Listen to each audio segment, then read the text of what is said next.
Hey everyone, I'm Nick from the Uno platform. I'm going to walk you through creating an application that targets multiple platforms using the Uno platform. We're going to use the default or recommended template from within Visual Studio. If you haven't already, get the Uno platform extensions from the Visual Studio Marketplace as shown here. Once installed, you should see the Uno platform template appear within Visual Studio.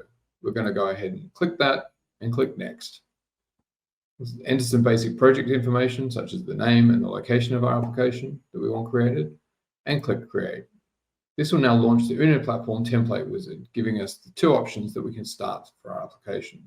We've got the blank option that provides the simplest set of options, but also minimal guidance as to how we could structure our application.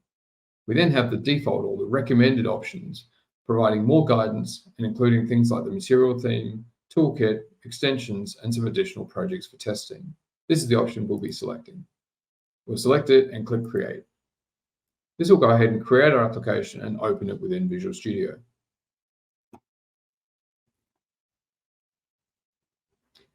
Once open within Visual Studio, we again have the landing page that allows us to navigate to things like tutorials, Uno platform documentation, and to some common issues. In the right-hand side, we can see our Solution Explorer that has a few more projects beyond the blank template. We still have our main application that includes the XAML for our application, the app.cs for our startup logic. We'll also see a number of other projects that help guide us to where we should be putting different entities within our application. For example, in the presentation folder, we have our pages and our models that will be used to navigate between pages.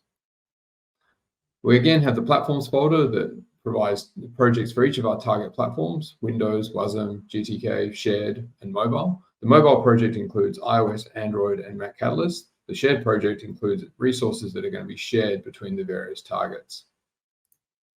In addition to those projects, we also have a backend project that includes an ASP.NET Server project. This can be used to host the WASM application, or it can be used as backend for services for our application.